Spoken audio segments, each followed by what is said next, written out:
Okay.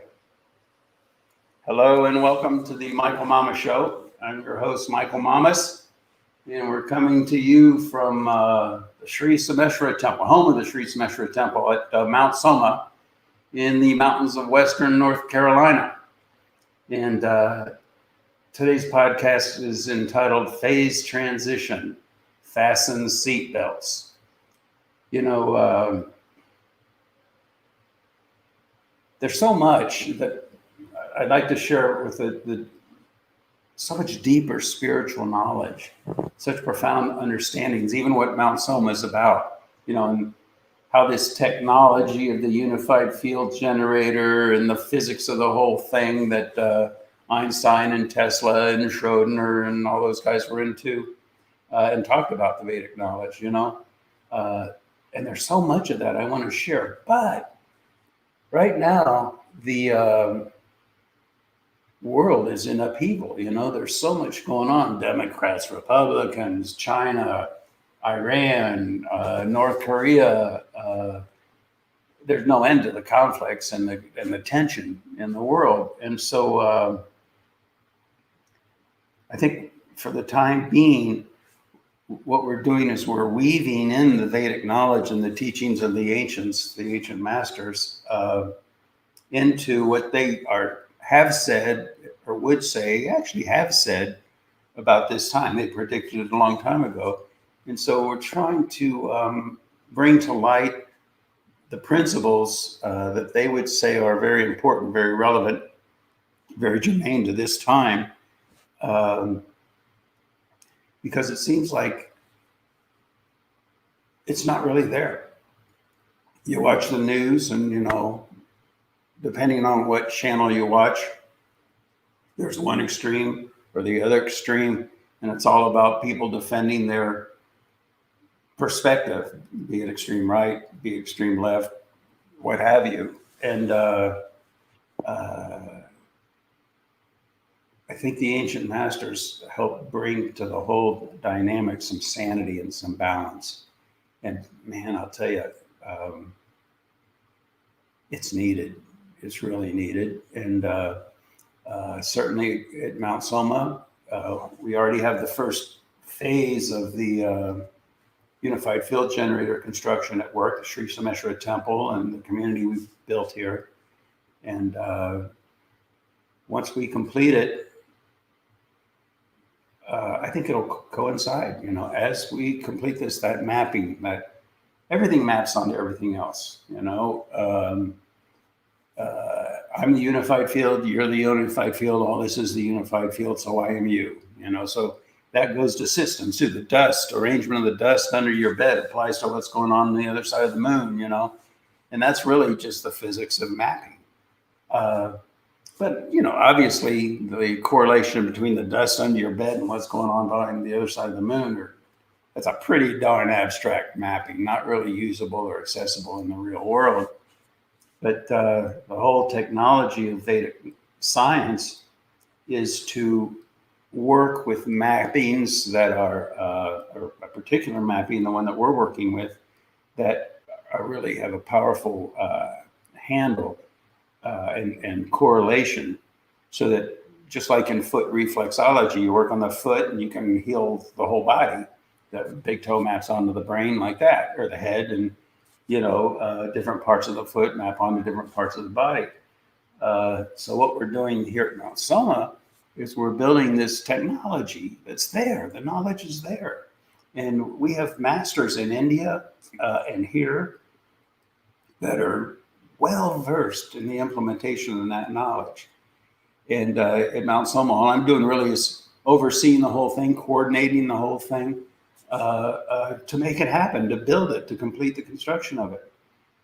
But for right now, getting into that deeper knowledge, everybody's attention is on the surface, it seems to me, and I can certainly understand why. And so we're going to put our attention there with you for the time being. And then in later podcasts, when things calm down in the world, we'll go more deeply into the technology of the unified field. It's a beautiful knowledge and a profound knowledge. I'm here today with Adrienne Dewey and Scott Davalos. Hey, Adrienne. Hey, good morning. And Scotty, how you doing? Hey, good morning. Great. Good, good. And Adrian was going to monitor when you send in. Please do send in comments or questions during this live podcast. You can do that on what, Facebook, Scotty? Is that the best route to send Yeah, I in? think that all comes in real time, so we can All right, Scotty is check it kind of out. And our in-house engineer. He's the one that helps put all this together. Yeah, Uh, thank heavens for him. yeah, really, Scotty does a lot behind the scenes to make all these podcasts available. And the tweets. I'm tweeting now. And by the way, if you want to access my tweets, I think the easiest way to do it, if you go to michaelmamas.net, which is the website for my blogs, and you click on the first blog, and then if you just scroll down to the bottom, you'll see all the different tweets that I've done listed there, and you can read them or watch the video tweets, whatever you want that way. And Adrian, what did you were going to say something about questions and comments? Well, yeah, just that folks can write their questions or comments and send them in so that you can address them either as you go or at the end. How they fit in. Yeah, that's right. Or if and at the end we'll check, huh, Adrian? Yes, for sure. If they may just get naturally addressed in the course of the podcast, but if not, then we can address them at the end. And But just a word for your blogs, they're awesome. I love just sitting and scrolling through your blogs too. So, not to be missed, in my opinion. And they're archived. There's so many subjects, and if you type in a subject, there's probably a blog about it. And it's a whole library at michaelmamas.net to search the archives, and that way you can get into a lot of this deeper knowledge that right now we're not addressing directly. Also, some of the old podcasts. If you go to the audio version, which is at michaelmamas.com, then we have all the old podcasts listed, and we went into a lot of the deeper knowledge there. Adisha, Purva, different things, mapping. A lot of the different principles, transgradient nature of reality, the reality continuum, all that stuff. So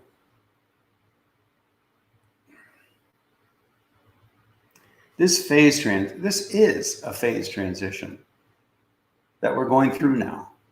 And it's just so remarkable. I mean, we've been talking about this, mentioning it for how long? 20, 30, 40 years. And I mean, the ancients have been predicting it from 5,000 years ago. It's in Chinese astrology, it's in numerology, it's in Vedic astrology and Jyotish. And it's just kind of remarkable isn't it, to experience that it is in fact happening.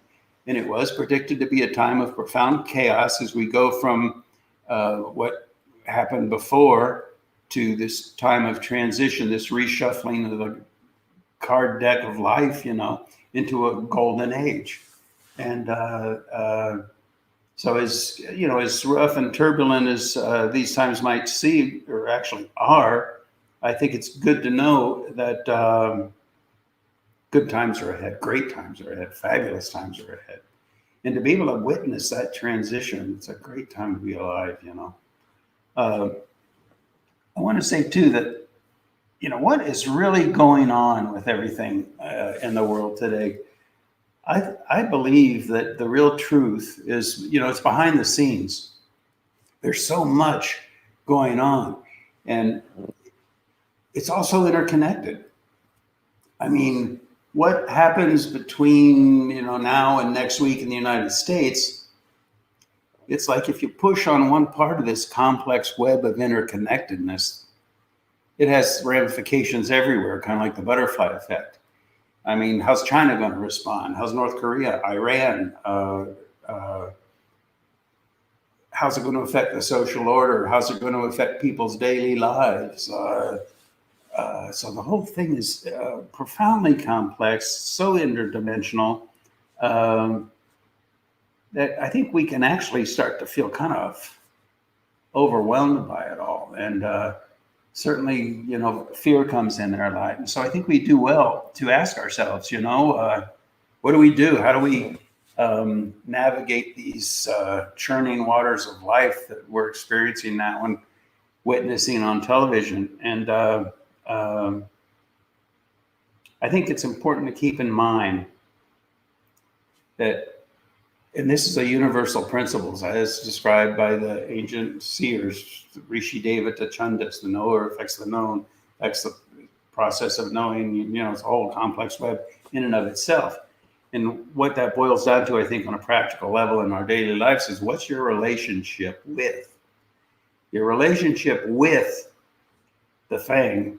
And I guess these days the thing would be what's going on in politics and Democrats, Republicans, and all that. Your relationship with the thing is more important than the thing as far as how it affects your daily life. Our attention these days, it's almost like inherent in the nature of our species. Our attention is on the things. What about this thing? What about this thing? I got to know about that. I got to figure that out.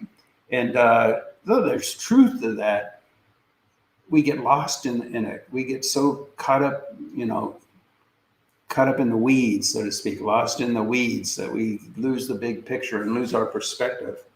And so it's not a really healthy relationship with a situation, with the thing, when we're that lost to the weeds, when we're so caught up in the dynamic.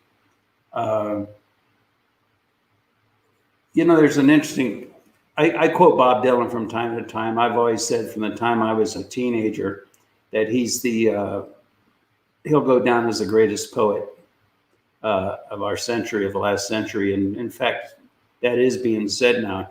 One thing he said in one of his songs that I liked was, in the dime stores and the stations, people talk of situations, read books, repeat quotations, draw conclusions on the wall. And that's just so well put, because like in the dime stores, and when he says stations, I think of a bus station, graffiti in a bus station or whatever. And so just right away, what does that say in a very poetic way? Talk is cheap, I don't care if you see it on the news or wherever it is. In the dime stores and the stations, people are always talking of situations. And then they read books, they repeat quotations, and then they draw their conclusions on the wall.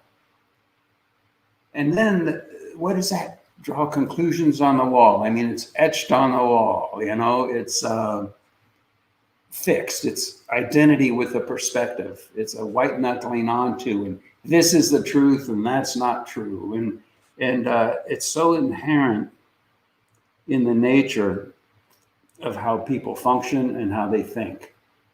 And talking to people, just that I know, different people. I love them all. They're all dear to me, but my goodness, the spectrum of identity, and it's so much a function of really predominantly two things. What channel, and I'm speaking in a broader sense, channel, be it a television channel or be it a internet channel or be it even the friends is the other thing, the people they hang out with. And that so determines their perspective. And if you talk to somebody has a certain perspective, and I go, well, where do you get your news? And somebody might say, Fox News. I watch Fox News. Somebody else, where do you get your news? And they say, oh, Facebook. So somebody else I was talking to, I said, well, where do you get your news? He said, New York Times. Now, all of those different vehicles are providing a perspective, and it's an identity with a perspective. It's conclusions drawn on the wall. And I don't think that's the best way to go. I mean, let's get out of the weeds. Let's not get caught up in one identity or the other. Let's just take a step back. And why not listen to different perspectives, even if you think they're ridiculous? It's good to know what they are. What did Well, the way Sun Tzu had said it, Sun Tzu, The Art of War, that guy, Chinese guy from ancient times, he said, know your enemy. Well, I don't even like the idea in this case of, the polarization of enemy, I prefer to say just expand your vision. Know what's out there. Get some insight. Understand. And the word is understand, not overstand. Have some humility. When you hear perspectives, understand them.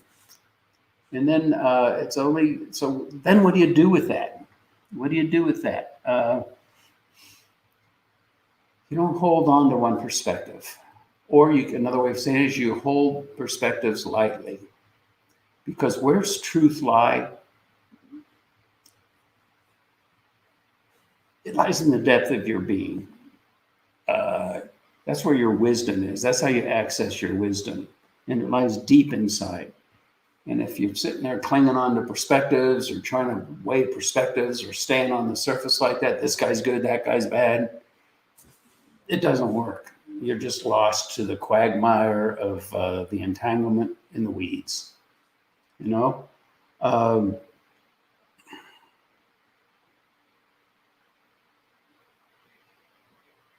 Left creates right, up creates down, good creates evil, that whole principle of polarization.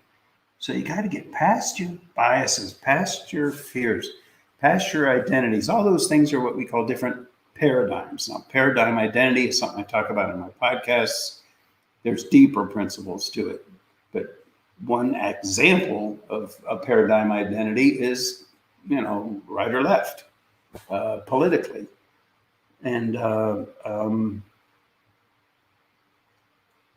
in the state of wisdom, you could be Democrat, Republican, I don't care what you are. But the state of wisdom is a state that transcends identity with the paradigm. The only true knowing is knowing that you know nothing. That's another way of saying it. And from there, it doesn't mean that you're not going to have a firm conviction, but it's going to be tethered in something deeper, tethered in a place where you see beyond the duality of polarization. And that, they talk a lot now in the news about, we have to become unified. That's, we're so separated, let's become unified again. Well, where does unity come from? It doesn't come from the surface. It comes from that place that understands everything, that stands under everything. And, sometimes when I talk about this, it's like, oh, are you talking about, politics, or why are you talking about economics? I thought you were a spiritual guy. Spirituality. Just think about this. Spirituality is the vessel that holds all the different fields of knowledge. It's not like you got economics here, biology there, politics there, and then spirituality over there. No, spirituality is the vessel that holds all these different things together. So we need to expand our understanding of spirituality as well. It's like the cosmic glue. It's the one thing that holds everything in a unified whole.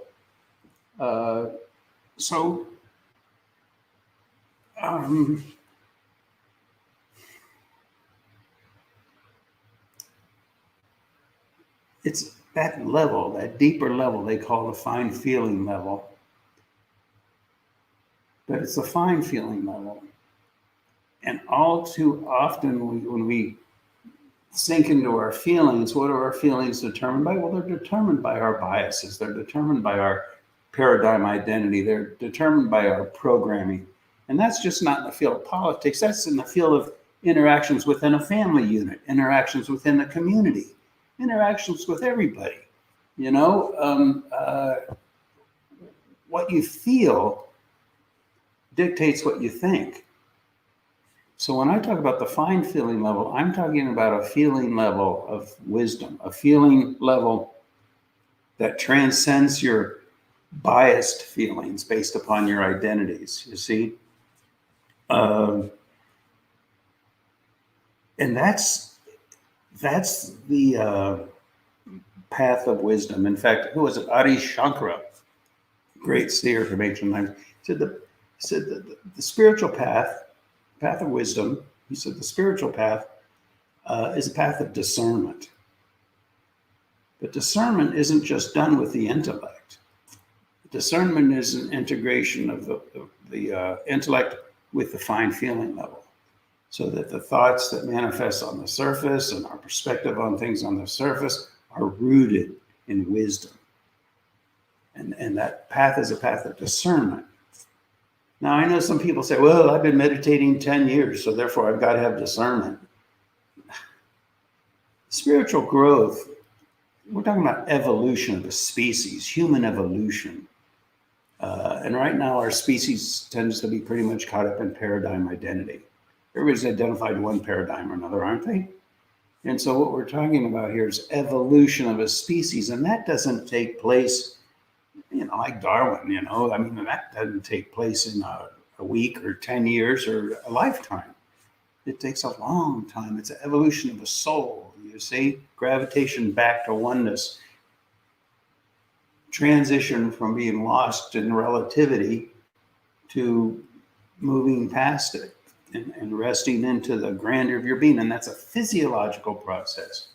It's a statement of the greater physiology, the physiology of your awareness. It's not an attitude. It's not a philosophy. Now, it's good to hear what different ancient masters say, because what that does is it does touch that place inside, deep inside, where we're all already one with everything. It touches it, and it kind of awakens us to it. But what do? We gravitate right back to our identity. But nevertheless, we touched in, and it helps. It helps. It helps. Number one thing to help with that is meditation, proper meditation. And the other thing that's going to help, and I'm really dedicated to it, is building this enlightened city. Building something that radiates that value, that quality of the unified field, radiates it out to permeate all different levels of life, to free us from our really our narrower relationship, our narrower viewpoint, our paradigm identity that we cling to. Sometimes I use the analogy, it's kind of like a rubber ducky. You're floating around 12 feet of water in the swimming pool, and you're hanging on to that rubber ducky because that's what's keeping you afloat, And if anybody tries to take away that rubber ducky, that paradigm with which you're identified, it's no way. You're not letting go of that. You'll drown, But as we evolve, we learn to float. We learn to float just effortlessly. We don't have to hang on to any paradigm identity. Now, we may still like our rubber ducky. We may have a rubber ducky preference, but the relationship with it is completely different.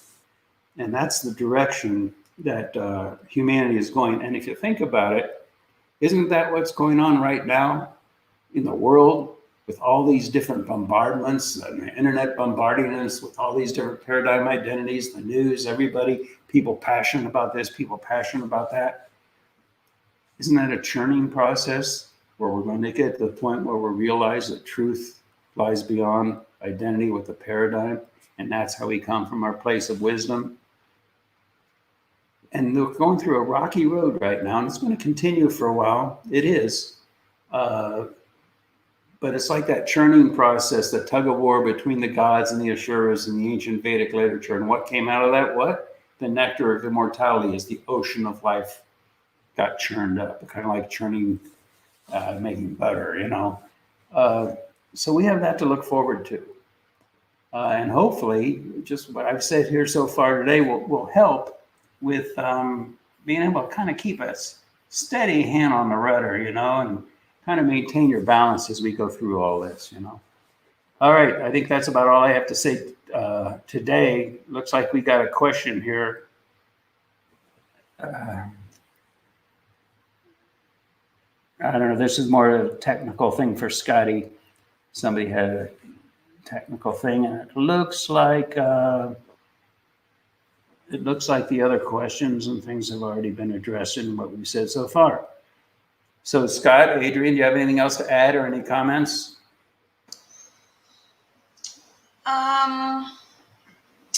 We were talking about trying to feel your way through all this, kind of chaos and opposing views and everything. And, you were talking about, first meditate and try to get past your biases and your fears and the paradigm identity. And then step 2, feel. Step 3, think. Yeah. And of course, with the meditation, we don't try to get past it. I know you know that, but just for the people listening. Yes. Yeah. Okay. Meditation is an effortless thing. You don't try. But by hearing this podcast and reflecting on this, you could say that's trying to, see past your identities. So go ahead. I'm sorry, Adrian. No. I was just wondering if you, wanted to say any more about that. Attempting to get past your biases and paradigm identity, and how you go about doing that. I see. It's a very good question. I like to say that the light of awareness heals. So just even like in the course of this podcast, putting our awareness on that, shining the light of awareness on the situation heals it. For years I worked with people. I've been working with people, and when you work with them, and you'll get them oftentimes to a point where they see, oh my gosh, I'm lost to this paradigm, or whatever their issue is. They kind of, oh my gosh, yeah, I see that. And so what do they do right then? Almost every time they say, well, okay, yeah, I see what I've been doing. So what do I do? What do I do about it? And my answer is always the same. This is the doing. This is the doing. Shedding light of awareness on what you're doing helps to heal it. But if you take a step back and say, well, okay, I see what I'm doing, and so therefore I'm going to do this instead, I call that Band-Aid therapy. It's not a healing. It's just still now identity with another paradigm. And the new paradigm might be, well, I'm going to be equanimitous, or, oh, I'm just going to go around quoting enlightened masters, and now I'm a spiritual being. No, it's a natural thing. Now, I'm not saying it's bad to quote spiritual beings. I'm not saying it's bad to reflect on all this. But you have to keep in mind that truth comes from deep inside. And you don't become wise by repeating the words of wise masters. You become wise by finding that wisdom within your own being. And that's really what we're about here. And that's what meditation is about. And that's what building this unified field generator is about. It's not going to be about convincing people to one paradigm or another. It's going to be about freeing their awareness so that they come from that place of wisdom within their own being. That's what this is all about. And really, to get through this phase transition that we're going through, that's the best thing that we can do to really move forward wisely. Now, the time may well come when you have to decide. You have to, like, for example, when you vote, you have to pick this guy or that guy in the last election. And so be it. Then you have to function on that level. You make a decision and go with it. And there's, on a daily basis, there are all decisions that we have to make. And we just do our best. In the moment, we do our best. But we know that long term, the more we rest into the divinity of our own being, that wisdom place, if you want to put it that way, that lies deep within us, that's the solution. That's the long-term goal. And that's where our species is headed with this golden age is coming. That I can assure you. Okay, I guess that's about it. So I'll be podcasting. You can access my podcasts, and we'll just talk to you again a week from now on the Michael Mama Show. Thanks for listening.